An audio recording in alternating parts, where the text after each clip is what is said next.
Hi, everyone, and welcome to INE Live. I'm Kathryn Brown, Public Relations Director here at INE and your host this afternoon. Today is a really exciting day. We're officially launching INE Live. You may remember we told you about this earlier in the summer during our Redefine event, and the team here has been working very hard to make this a great experience for you. For our first episode, we wanted to introduce you to some of the leaders at INE and give you access to them. And that's really what INE is all about, giving you unprecedented access to instructors, IT influencers, our own executive leadership team, and industry experts who can help you take your career to the next level. Each Tuesday, we'll be streaming live at 1 p.m. Eastern with our Tech Tuesday segment. You can look for us to add new shows in the coming months, and really anytime there's breaking industry news or major developments, you can count on at least one of our experts to fire up a stream and be talking about the issues that impact you and your career. As I mentioned, this is an exciting opportunity for us, and we hope that you as well get a ton of great information out of it, as well as a chance to really interact with the team here at INE. To that note, right now, we're streaming live on social platforms, from LinkedIn Live to Facebook, YouTube, and Twitch. We'd love for you to get involved. We've already seen the comments come flooding in. Keep those coming. Bring us your questions and your comments. We'll get to as many of them as we can today. We really want to connect directly with you. And with that, let's get to the introductions. Today, we're joined by INE's Chief Content Officer, Neal Bridges, Director of Cybersecurity, Jack Reedy, and Director of Networking, Brian McGahan. Gentlemen, thanks so much for being here. Thanks, Kathryn. Appreciate it. Thanks, Kathryn. Thanks for having us. You bet. To start off with, I'd love to just go around the room and have you all give a brief introduction, who you are, what you bring to the table, what your passions are. Neal, let's go ahead and start with you.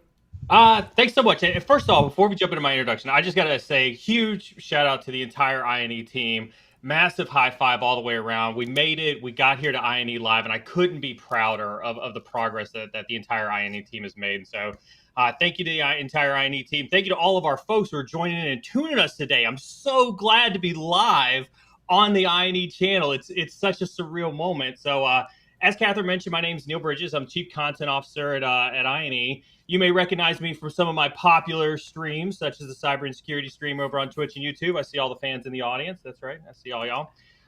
Been in cybersecurity well over 25 years. Started out in the Air Force doing a lot of offensive cyber for the United States Air Force, specifically doing offensive cyber missions for a lot of the units there, in the Air Force. And then I moved on from there in late 2013, kind of back out into the private sector, where I've been in charge of multiple red teams, multiple pen testing teams, built a lot of pen testing teams and threat hunting teams from the ground up. I've been in charge of a lot of cybersecurity organizations for a lot of Fortune 100 companies, namely companies like Abbott Laboratories and Mondelez International. I've led a lot of cybersecurity, functions at companies like PricewaterhouseCoopers. Built the first functional training unit for the United States Air Force, which is really awesome. It's really what's paved the way for our future warfighters in the cybersecurity space, both on the offensive side and the defensive side. I couldn't be happier to be here and being a part of the mission at INE and really kind of driving a lot of that experience that I've got in the cybersecurity arena and just in IT and technology as a whole, and really taking that concept and propelling INE forward. Bringing experts like Brian McGahan and Jack Reedy and Brooks Seahorn and the folks that we've got on this incredible instructor cadre, being surrounded by them and just driving that content forward. And so thank you all very much. And I'll stop talking now and let somebody else introduce themselves. Neal, we're so glad you're here. And if you notice that banner behind him, that word is one that I would definitely use to sum up Neal: hustle. For those of you who have interacted with him at all, you know that this guy never stops moving. He is hustling constantly and hoping to bring some of his knowledge and some of his hustle to you guys and bring some inspiration as well. Neal, thanks so much. Jack, let's get to you. Brief introduction. Yeah. So, hi, my name is Jack Reedy, Director of Cybersecurity Content here at INE. And similar to Neal, I am from a military background. I spent 9 years in the Marine Corps. Obviously not the technology branch of the military, but still, we have some smart guys. With that, while I was there, I helped stand up 2 cyber protection teams where I got a lot of hands-on experience with threat hunting, blue team experience, red team working together as, one with the other for the purple team engagements. After that, I stepped out as well. Ended up doing global operations with, one of the Sony company, and with that as well, have experience in multiple different types of operations, red team engagements, GRC, just the gamut. You wear a lot of different hats when you start working in cybersecurity, unfortunately. So there's not ever any one particular spear point. Having said that, with INE and what I do here is particularly get out of the way of the instructors and let them work. I try and take care of the workload as far as scheduling and everything goes. And yeah, really excited to be here. We are so glad to have you here.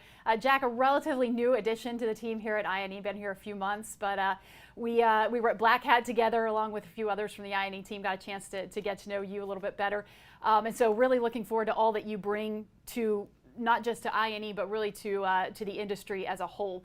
Brian McGahan, not so much a new face here at INE. Yeah, that's right. You are the voice and the face of experience. Just tell us a little about yourself. I'm the old hat. Coming this January, it's actually going to be 20 years since I got my original CCI certification in routing and switching. So I've been around the training world for a long, long time. You may know me from such videos as CCI routing and switching, CCI enterprise infrastructure, if you guys have seen any of the videos at INE before. So unlike Neal, unlike Jack, I'm not in cybersecurity. I'm actually a networking instructor. I'm the chief networking instructor, or the head of content here for networking at INE. So like Jack, I manage a team of instructors that deals with networking as opposed to cybersecurity. And it's great to be live again. It's been a little while since I've been streaming, and it's good to have INE Live back.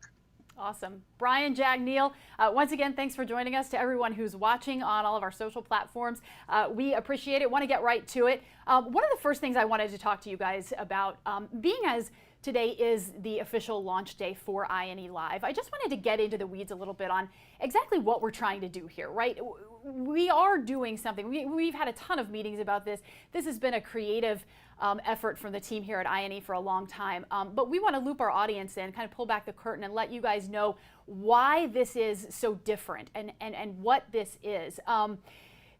And I want to go around the room again. This time, Brian, I'll start with you and put you in the hot seat. But what do you hope that INE Live brings to the audience, brings to the people who are watching it?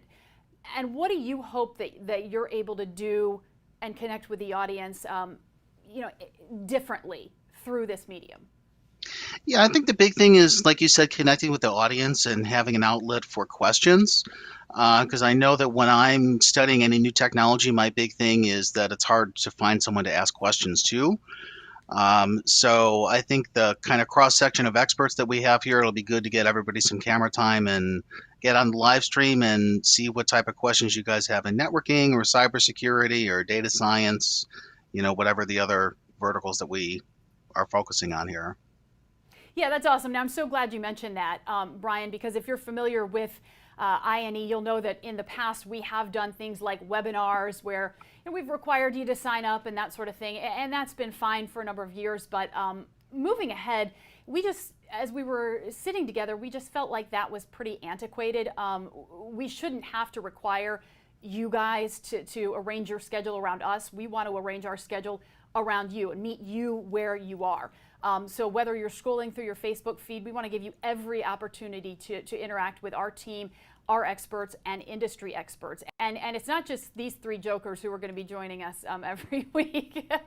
We have a ton of people, as Brian said, from every vertical who are going to be here. Sometimes I'll be joining as well. Sometimes it'll be way over my head and it's going to be very technical, but we're going to give you something new, something different every single week.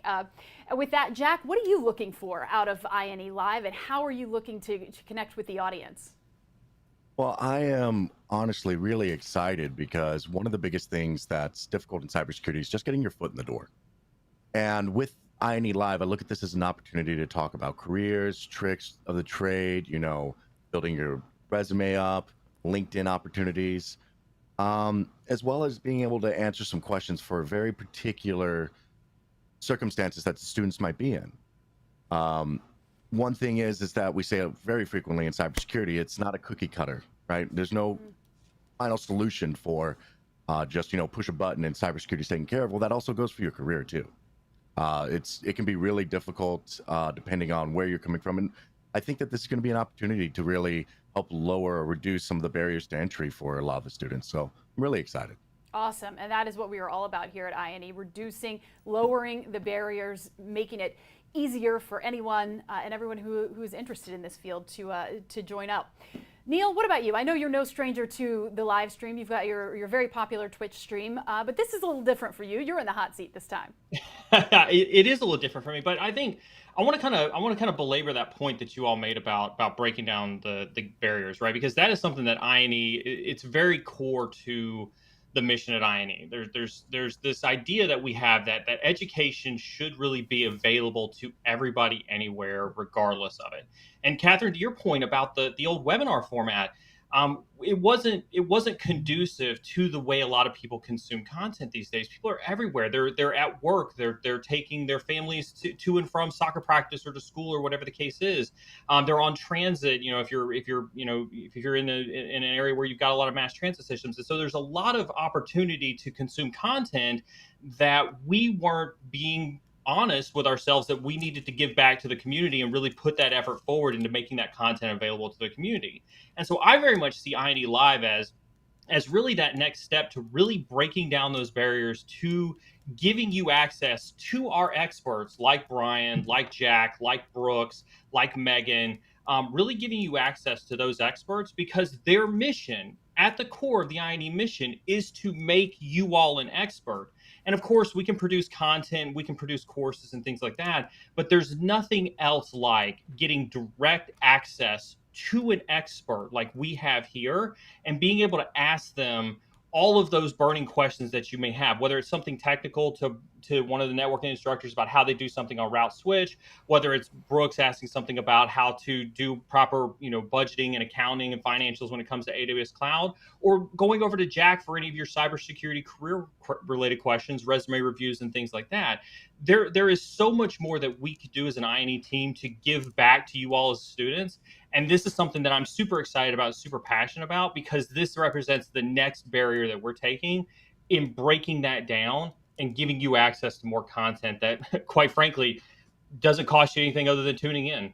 Right, absolutely. And I mean that's our sales pitch right there. We're not selling too much because as Neal just said, it's free. We're really doing this for you, our audience, and our clients and our students. And again, hopefully you are getting a lot out of it.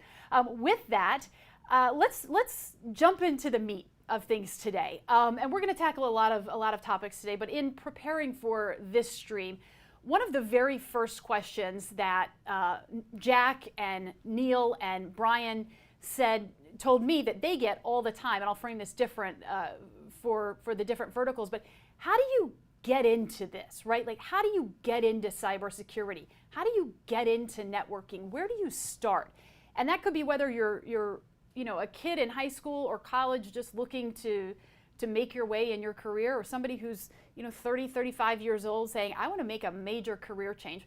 Like, Jack, where do you start? Funny you ask. I'm actually doing a series on this now too, and we're working to put it into our career paths on the INE as well. You start by trying to figure out where you want to go. And what I mean by that is saying I want to be in technology, or saying I want to be in cybersecurity even. It's like saying I want to be a doctor or I want to be a lawyer. There's so many focuses for your time and your attention. And with that, you really should do a little bit of research to start off and say, I maybe want to go red or I want to go blue. Now, we have EJPT. I love it because it is getting your toes wet into cybersecurity off the bat.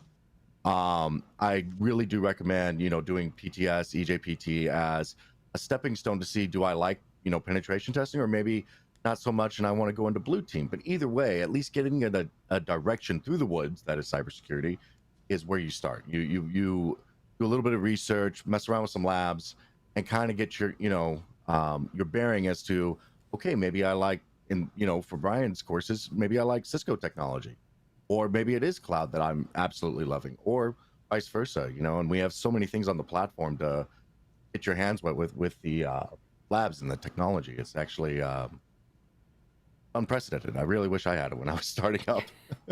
Just to pull on that thread a little bit, Jack, is there should people just jump in and start paying for subscriptions here and there and, really investing hugely, or are there enough free resources for people? I know obviously INE offers some free resources, but can you really figure out if this is the career for you, or make a solid step into getting into the career through those free resources? Or do you need to invest a significant amount of money into it? Well, I mean, yeah, there and I'm is talking about, I'm so just much. talking about like at first, like a Yeah, first step. at first, that's what I'm saying. Yeah, at first, there's so many free resources. We should definitely be looking at, trying everything out. Because the thing is, if you find out that you don't like penetration testing, why did you just drop $2,000 on a cert? And that's the wrong time to figure that out, right? It makes no sense. Well, but when you are starting out and you have so much free available, labs, environments, what INE is offering, there's multiple ways that you can just test the waters here, test the waters there. Technology is allowing, really forgiving right now, to where you can get that access for. Right now, it's completely free, and especially if you're starting out, the courseware is available. And then if you're going to invest, at least you know that you're investing smartly in something that is tailored to what your outcome is, right? Because eventually you'll have a goal, and then you'll come to that point where you want to invest in that. Neal, I know you get this question all the time. First of all, what do you typically tell people? And then what's something that you don't typically tell people that they can only hear here on INE Live? See how I did that? So I'll kind of double down on the free thing, right? And I'm very, very transparent on this. Listen, we're in an unprecedented age when it comes to information. And I tell people this on my streams all the time, that God, I wish I could be a learner in this day and age. When you look at YouTube, when you look at all of the free resources that are out there, I want to double down on that. Like, before you drop a dime, before you spend a nickel on yourself, you should go consume all of the free content. And this is one of the reasons why we've tried to bring as much of that content available on the INE platform as we can, so that you can kind of see what that training is, what that quality of training is. Because there's a ton of free stuff out there, and I want everybody out there to take all that free stuff. When you're done with that free stuff, when you're ready for some structure, when you're ready to learn from the Brian McGahans, from the Brooke Seahorns, from the Megan Dodlins, when you're ready to learn from those experts, come and see us. We'll welcome you with open arms, and we'd love to have you at that point in time. But to your point, if you're trying to figure it out, if you're trying to be like, is this the right career for me? Go explore all the free stuff, because there's enough free stuff out there. There's enough capture the flags that are out there that you can go do for free, especially on the cybersecurity side. There's Splunk does their boss of the NOC, their boss of their network operating center, capture the flag, that you can kind of go do and get your hands on stuff completely for free, that allows you to see if this is a career field that you want to have access to. That's when, Kathryn, to your point, I would love to have you at that point in time and be like, let's take you and let's help you on your career. Now that you know that you want to be a penetration tester, we got you. We got you from the beginning of your career, for your very first penetration testing job, all the way to when you are writing your own 0 days and writing your own exploits. You want to be a cloud architect? We got you. Everything from the cloud fundamental cert that we just released, literally helping you decide if this cloud job market is something you want to dive into. We can get you started in there. And then whether you want to go down the AWS route or the Azure route or the GCP route, for the 3 people out there that are taking GCP, we've got you covered on your career. That's when we love to see you at that point in time. Yeah, awesome. Brian, want to hand it over to you now, because you deal with, it's a similar field, right? But it's a completely different part of that field. And I'm curious, actually, if it's the same thing with you and with networking. Yeah, definitely. It's like Jack was saying, if someone came to me and said, I want to be a network engineer, I would say, well, what kind of network engineer do you want to be? Do you want to be in collaboration or security or a data center or a service provider?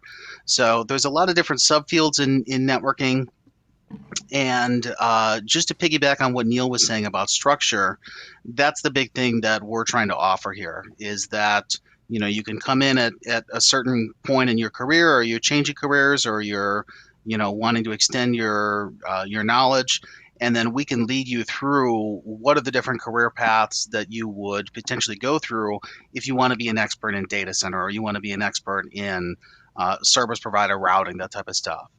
So, when I talk to people that are trying to get into this field, that's one of the things that I have to say to them as well. You really need to figure out what you enjoy, because unfortunately, this isn't really a 9 to 5 job where you can just go home and watch Netflix all day.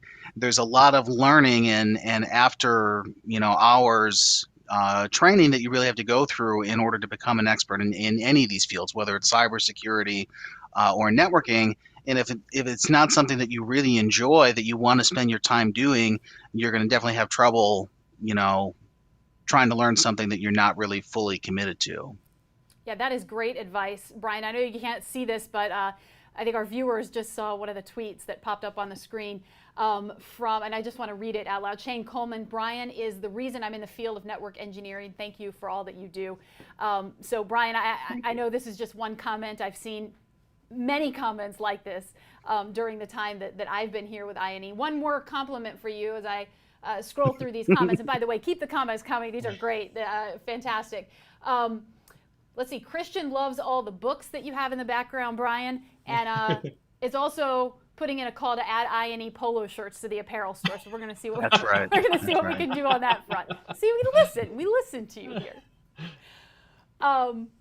Yeah, that's great advice from three of really the best minds in the industry as a whole. One of the things, Jack, you mentioned this. You mentioned the cloud. I think actually all of you have mentioned this, but the cloud industry and how things are moving so rapidly into the cloud and multi-cloud. As there is this huge mass movement to the cloud, this is not something that's its own vertical anymore, right? It's not over here's the cloud and here is cybersecurity and here's networking and here's data science. It's kind of all encompassing. What do you think, Neal, the repercussions of that are for cybersecurity, but also for just the IT industry as a whole, good and maybe bad? Well, and I think that's the reason why you're seeing INE expand the way that it is, right? We're realizing that there aren't verticals per se anymore.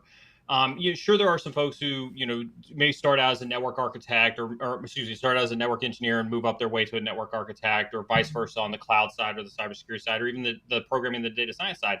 But eventually, at some point in time in that career, all of those merge together in terms of being able to talk to each other, integrate with each other, be able to work together to accomplish the same mission in a corporate environment. And so all of that requires that we now need to take a different approach when it comes to content creation. You heard Brian say it himself, you could choose to go into security and the networking path, but what are some of those things that you could learn as a network engineer focusing on security that you could learn from somebody from Jack's team, like Chris Leach, like Megan, on how to be better at your network engineer security function?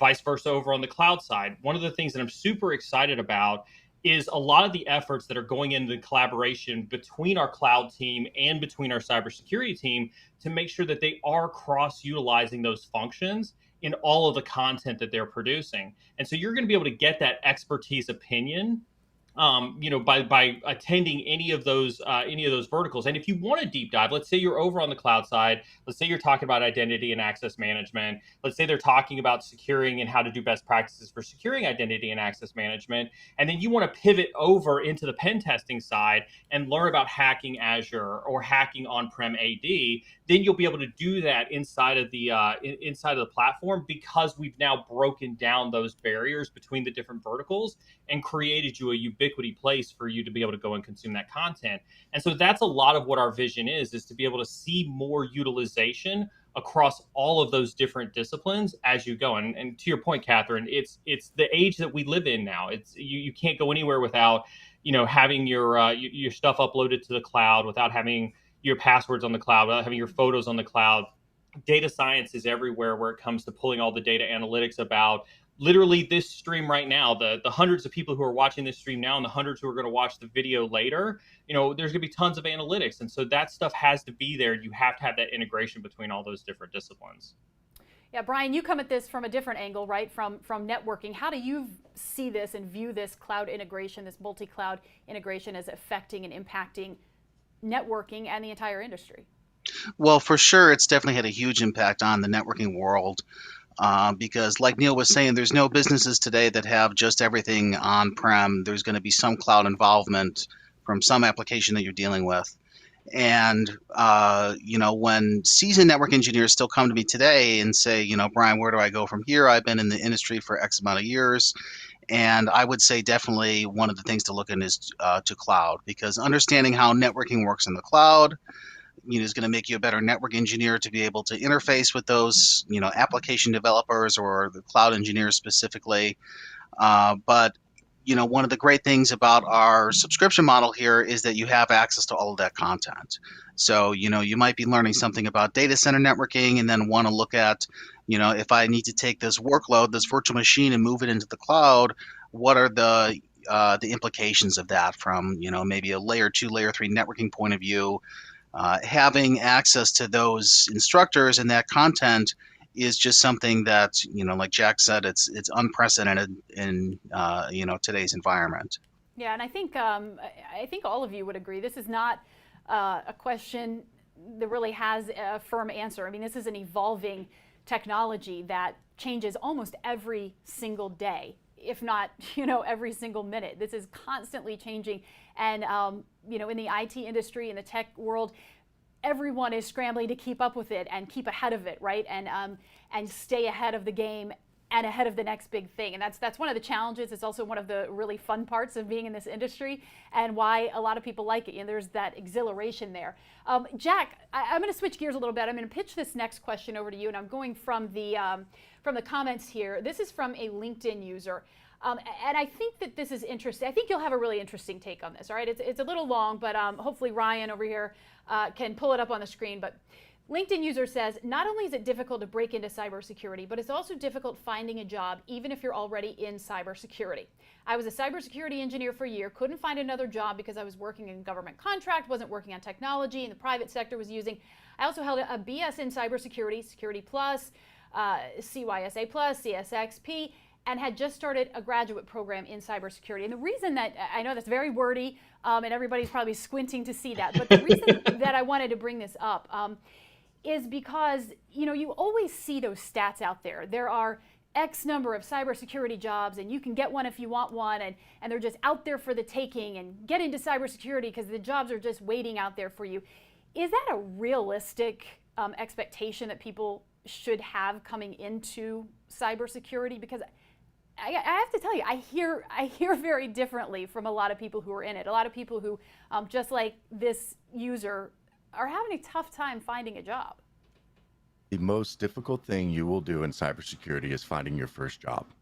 That is, without a doubt, the most difficult challenge. And the reason is because HR is putting down constantly. They want 1 to 3 years of experience in whatever technology, whatever cybersecurity process, or, we want however much. And they constantly are looking for the unicorn, everybody that knows everything that there is to know about the job and the field and everything like that. And the problem is that, one, if they actually found that person, they would likely be too expensive.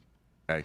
2, if that person started working there, then the job wouldn't actually be a challenge for them and it wouldn't be interesting. So why would they stay?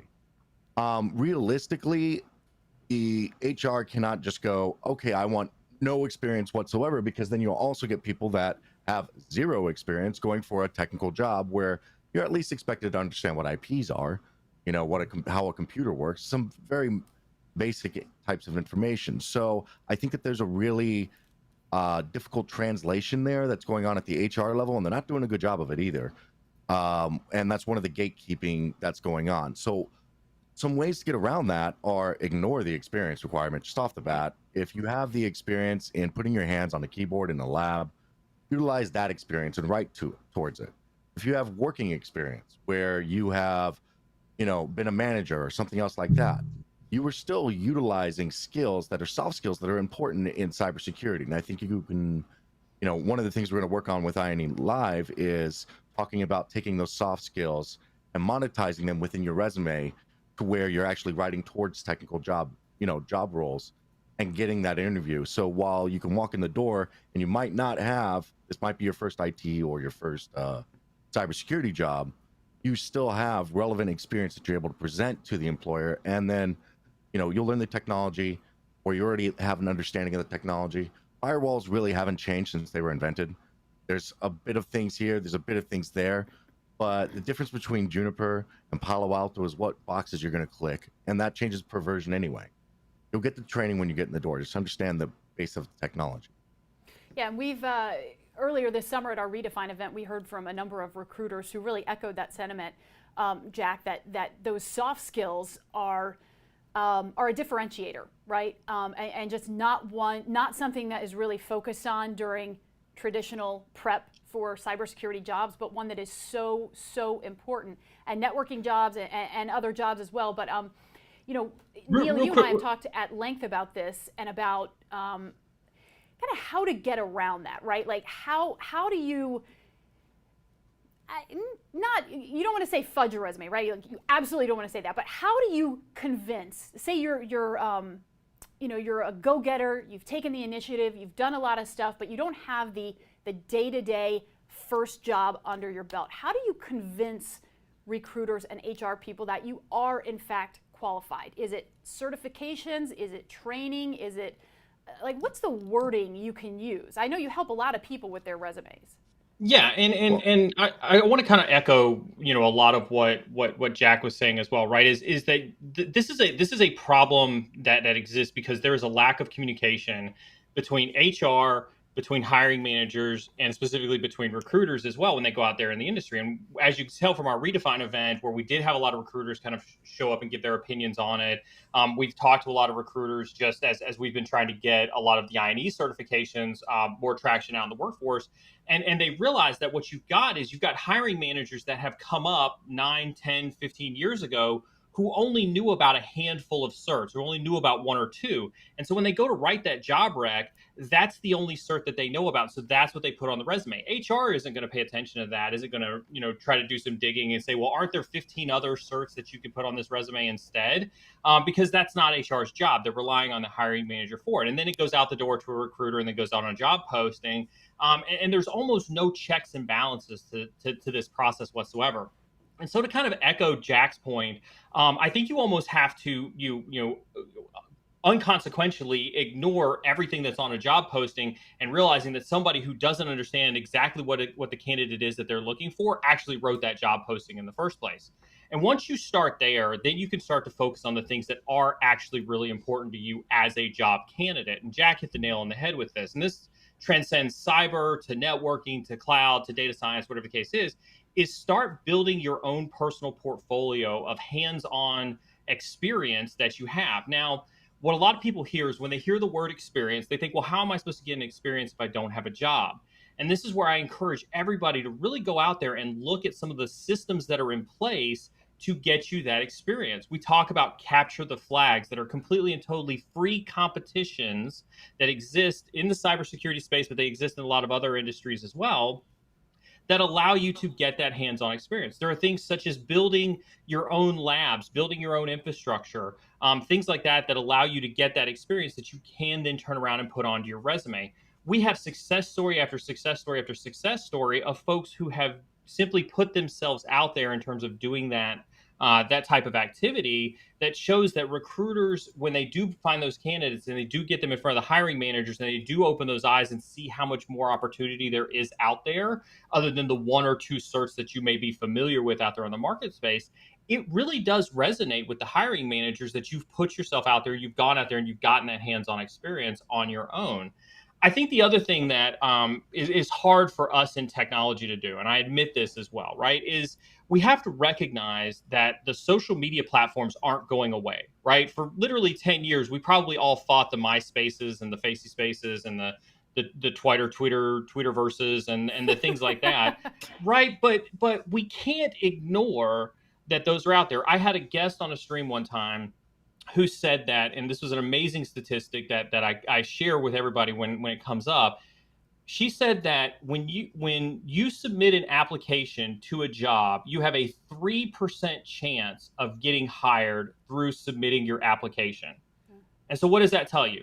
That tells you that the other 97% of the people who are getting considered for that job are because they have networked, because they have produced content on social media, because they've written articles on LinkedIn, because they've started a tech blog, because they've done YouTube videos.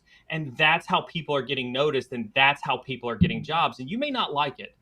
And that's one of the hardest parts about it. But when you look at your career, those are how people are getting recognized, is through those mechanisms. So I can't emphasize that enough, is that,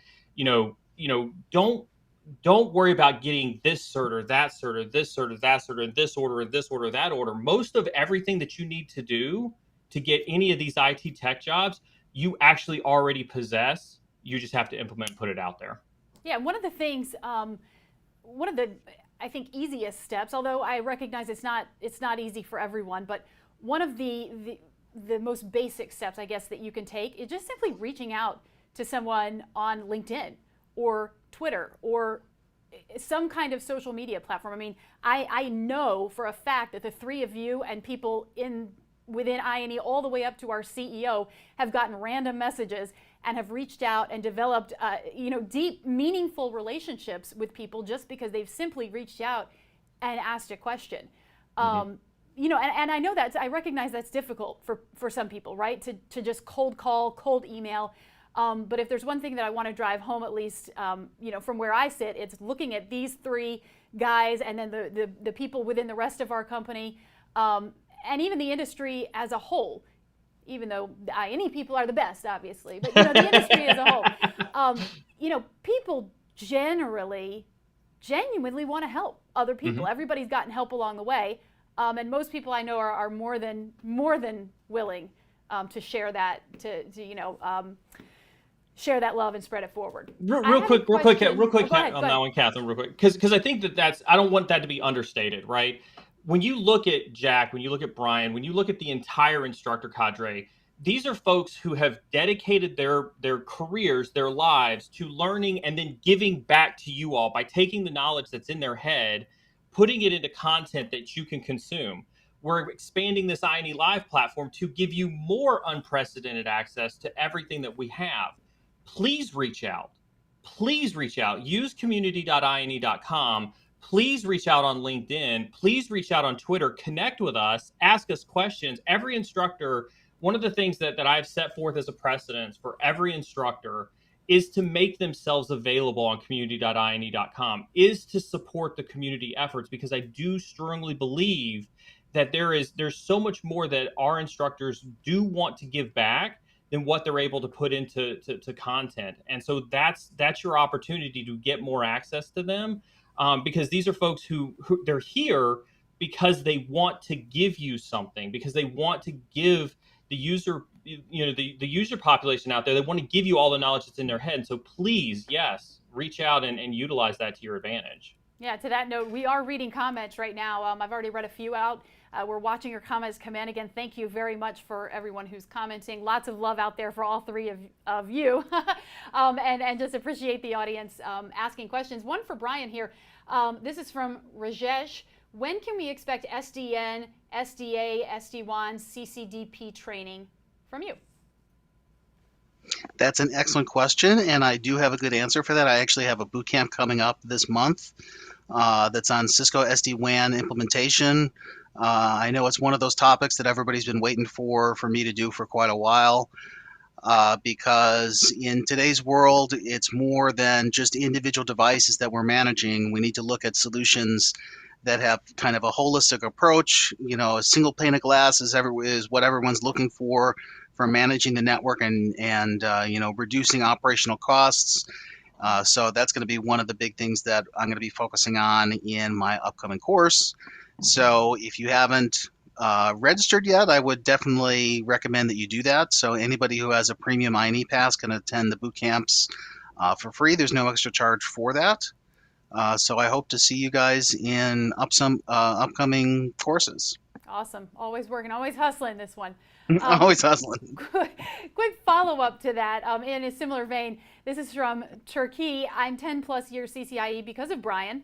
Is there any CCDE training or topics that you're cooking up? CCDE, not right now. It is one thing that we have on the back burner. I know Cisco announced some new updates for the exam just recently, so we're going to revisit that with their updated blueprint, and then hopefully we'll be able to see that coming to the platform pretty soon as well. Awesome. All right. We touched on the cloud earlier just a little bit. I want to get back to that because at INE we recently did a beta testing period for the first ever INE branded cloud certification, Cloud Fundamentals. And it was very successful. We got tons of phenomenal feedback. We have done, you may have heard us on Twitter Spaces. We've done a lot of social media outreach on this. But first of all, thank you for everyone who participated in that. That's wrapped up. We're expecting to release that officially to the public later this month. We have 2 other cloud certifications in beta testing periods right now, and a number of others scheduled to be released over the course of the year. Neal, I want to pitch this to you as Chief Content Officer. Why focus on cloud right now? Again, we touched on it and how important it is, but why a huge focus on getting these fundamentals situated and then building on those? Absolutely. And let me just kind of reiterate that how huge it is for us to kind of step into this certification arena. INE traditionally, ever since INE's inception, has never self-published its own cert. And so this truly is, this Cloud Fundamentals cert that we've put out truly is a groundbreaking achievement for INE as a company. And what we wanted to do is we wanted to take the expertise that we have in the cloud space and be able to say that I think we can certify people better. We can get you to a place that shows that your knowledge is a little bit higher than what's currently out there on the marketplace, and make you more valuable when you show up to that job on day one. And I think we have successfully achieved that in our Cloud Fundamentals beta. And I think when you look at that, when you look at our focus on career paths, and you'll see this across all of the disciplines that we're focusing on, right? We're trying to help you in your career. We're trying to move your career down the line. And everybody has to start somewhere in the career path, whether you're a cloud architect, whether you're a network architect, whether you're a senior penetration tester, a threat hunter, whether you're a data scientist or a data engineer, whatever you're going to be at the end of your journey or at the midpoint of your journey, you have to start somewhere. And so if we're going to build a career path, then we had to start at the fundamentals and say, okay, what is the base level of knowledge that we want to take the initiative on and lean forward in this industry and say that if you're going to be successful in the cloud space, we think this is the foundational knowledge that's going to make you successful in the cloud space. And that's why we focus that effort on the Cloud Fundamentals cert. And then again, to our promise to you all about focusing on your career path and focusing on your career journey, from there, you have the choice to branch out and say, do you want to do fundamentals in AWS or do you want to do fundamentals in Azure? And then you're going to continue to see that same type of progress at your disposal, easy for you to digest and easy for you to choose how you want to proceed down your career path as you continue to take INE courses. Now, why cloud? We've talked about it. Cloud is everywhere. And especially in a post-pandemic world where we're, coming up on well over 18 months into this kind of environment, I joke a ton that companies had a cloud strategy ahead of the pandemic, ahead of March of 2020. But then the pandemic hit, and then everybody's cloud strategy all of a sudden became, okay, we really have to have a cloud strategy now. and that's typically what you've seen, is you've seen people really start to accelerate their cloud strategies and make a move in that because of all the diverse work locations, because of everything that we've had to deal with. And so if you weren't a cloud fanatic before, if you didn't realize how important cloud was before, when your leadership was like, we should do cloud, you should really realize that we should do cloud means you should already be doing cloud right now, which is why we needed to come forth and say that we are ready with our experts to teach you how to be an expert in cloud. I see a message coming in from Shane on LinkedIn, registered. I assume that means registered for at least one of our beta certifications. So thanks, Shane. And if you are interested in taking part in these beta certifications, you can find out all the information you need to know on INE.com. If you subscribe to our emails, we're sending out emails about that. We are really encouraging people to sign up for these betas. This is a chance to really weigh in on some pretty major things that we're doing here at INE, and these certifications. It's a chance for you to get in there and help shape it, because the folks. Let me give a plug real quick on the beta thing, because this is also something that we're taking very seriously from Jump Street. Right? When we talk about getting into this certification business and leaning forward into this certification business, we also want your involvement early on in the process. And so we have built an established, formalized beta program, around that. You saw it in Cloud Fundamentals. We then tweaked it. We've now, we're in the second phase of that beta program with the Azure and the AWS fundamentals. You will continue to see the evolution of a beta program that we want to implement every single time we bring a course or a certification in through that beta process. And so it's incredibly important that you stay active on the socials when it comes to INE, but we're also at some point in time going to give you an opportunity, a little sneak peek. We haven't really announced this, so hopefully Richard's not watching. We are going to give you an opportunity to sign up for the beta at some point in time in the platform, because we always want to have our students involved in that beta process, so that you all can give us that feedback. And that is part of our commitment to you, the community, to keep you involved in that beta. And so we desperately need your help, and we appreciate the literal thousands of people that we've got signed up to help us with both of the cloud betas right now. I'll echo every single thing Neal just said. Neal, I'm going to put you on the spot for a second, because you know I love to do that. Got a question from Mohammed on LinkedIn, and I think this is a really valid question. I know it's one that we've kicked around in closed-door meetings here at the company, but I want to put this out there for everyone. The neutral INE Cloud Fundamental Beta was awesome. Great.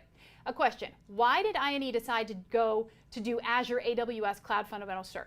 Employees could be asking, why not just take the Azure Fundamental or AWS Cloud Practitioner? Why are these different? I really appreciate that question. I absolutely do. And here's the difference. Here's the reason why we're focusing on career paths. Sure, you could be asked to take the AWS Fundamentals course or the Azure Cloud Practitioner course, but you're going to be learning how Azure wants you to do something, or how Amazon wants you to do something. And that doesn't make you an expert. Remember, when you look across our cadre and you look at folks like Brooke Seahorn, who's got an amazing amount of experience, real world experience in deploying real world AWS environments for some very, very large Fortune 100 companies, some very, very large Fortune 10 companies, as well as the DoD space, doesn't it make sense for you all to learn how he did it the right way in a real world setting versus what may not necessarily be what real world looks like when AWS teaches it? And that's the cut above that comes with us taking this direction and moving towards career paths and having certifications that are, it's Azure fundamentals and it's AWS fundamentals, but it's really the fundamentals that our experts who have spent decades in the field doing the real world missions are bringing those courses to say, hey, you might get taught it this way, but here's what reality looks like, and here's what you're going to need to know when you walk into that job on day one. This isn't a move to take over and to take away from AWS and from Azure. Not that move whatsoever. This is about taking you a cut above those folks and really getting that expertise so that when you show up, you are closer to being that expert than you would be if you simply took those vendor-specific certs. That strategy is a strategy that you will see across every discipline that we have at INE, where we bring that decades of experience to you, and they will reflect in our certification process. We are we're getting into about the last 10 minutes of our stream here, and so with this, I think this is a great question to just go round robin on and get all of your input. This is from Tuan on LinkedIn. Many companies are moving to cloud, right? We've discussed that. Are on-prem engineers losing job opportunities? Do you guys have any advice for on-prem engineers to keep up with the flow? Says that there are way too many cloud providers. Which one should we choose? There's a lot to dissect in that question. But guys, let's start with you, Jack. Feel free to break it down and answer, which parts you want to from there. But I think it's a great question and relevant to so many people. Yeah. So I think, one just off the top, are on-prem engineers losing job opportunities? No. A lot of the companies are utilizing hybrid cloud models. So you'll have a combination of on-prem services, data that they want to keep. Companies sometimes just like to keep the data there, as opposed to in the cloud where it could be exposed or something like that. So they still have work to be done on-prem for some of the services. I think what you're seeing is a bit more of a transitionary period where you can be both on-prem and understand cloud technology and work in the cloud to make sure everything talks correctly. Having said that, which one should you choose? I'm going to leave that up to you. We have plenty of courses for you to dip your toes into. There's, pros and cons to each vendor, and I think that it's going to be more of like a personal decision, kind of like, what do you like, Linux versus Windows? It's definitely on you. Brian, what do you think? Any advice for on-prem networking engineers to keep up with this constantly evolving technology? Yeah, to piggyback on what Jack was saying, I think going forward, most companies are going to be taking a hybrid approach. So some of the services are going to go to the cloud, some of the services are going to still be on-prem. But really, at the end of the day, what is a cloud? It's just someone else's servers, it's someone else's network. So there's still going to be engineers that are working in the cloud as traditional infrastructure engineers or traditional network engineers. So it's definitely not something that's going to be going away anytime soon. But getting into cloud, at least to understand how the networking works or how the security works, is going to make you a better security engineer, make you a better network engineer, etc. Cloud is just somebody else's computer. Neal Bridges, I think, taught me that on my first day here. That is. INE. It's true. Neal, what are your thoughts on this? On-prem folks losing out to this hybrid world, or how do they capitalize on it? How do they lean into it as opposed to getting shut out? Yeah, and I think that I think everybody really kind of said it the best, right? Is don't just get focused in on just one niche, right? You should look to be well-rounded, right? There's a lot of opportunity out there to kind of move with the technology. Folks who are great in this really learn how to be that water on that stone, if you will. If we take like one of those old analogies, right? In terms of just being able to bend and flow as the world changes around us. There will always be on-prem stuff. When I taught when I taught pen testing years ago, we would still teach people how to hack into things like Windows XP and things like that. And I would have students all the time be like, "Why are we still learning how to hack into Windows XP?" Well, because you still have manufacturing lines out there that are running Windows XP and Windows NT systems all day long. I don't think you're ever going to have a situation where you don't have on-prem, infrastructure that you have to maintain. But the world is going to change and the world is going to evolve around you, and you want to be prepared for that. And that's what I think you should focus on is don't worry about whether you're going to be out of a job. I don't think that that's ever going to happen because we will always have that need, but you should learn to move and evolve and run with the technology. And in terms of which cloud provider to chase the one that helps you lean forward and helps you be the most successful in your career. Great words of advice from three experts, to say the very least, in their respective fields. Guys, we're going to wrap it up shortly. Any last words of advice, of wisdom, of any jokes to tell our audience? Anything you want to wrap up with before we close it out? Only clean ones, Neal. Only clean ones. Yeah. See. Kathryn, thank you so very much for moderating us today. I want to thank Brian and the production team. I want to thank all my instructors every single day. And most of all, importantly, I want to thank you all for tuning in. I am super excited for this new phase, for this new opportunity. Everything that we've talked about at Redefine, we're slowly putting into place, whether it's the new certifications we promised you, whether it's INE Live, career paths are still coming as we talked about, as well. And so I'm excited to bring these new features to you. Super excited for where we're going. And I just thank everybody so very much. Awesome. Well, again, thank you guys very much for tuning in. I'll echo what Neal said. Thanks to the audience. That wraps up our Tech Tuesday, our very first INE live stream. So if you were watching with us live, we are super appreciative of you for tuning in for our very first episode. Plenty more to come here, and this is only going to grow and get more exciting. as we continue to evolve this platform. You can look for us next Tuesday, September 14th at 1 p.m. Eastern on whatever social media platform you prefer. We are going to be talking about cloud security as it relates to cybersecurity. We'll be giving you more information in the coming week on that. But again, we'll meet you whatever social media platform you are on. I'm Kathryn Brown. Appreciate you tuning in. Have a great week. And as Neal would say, go be awesome.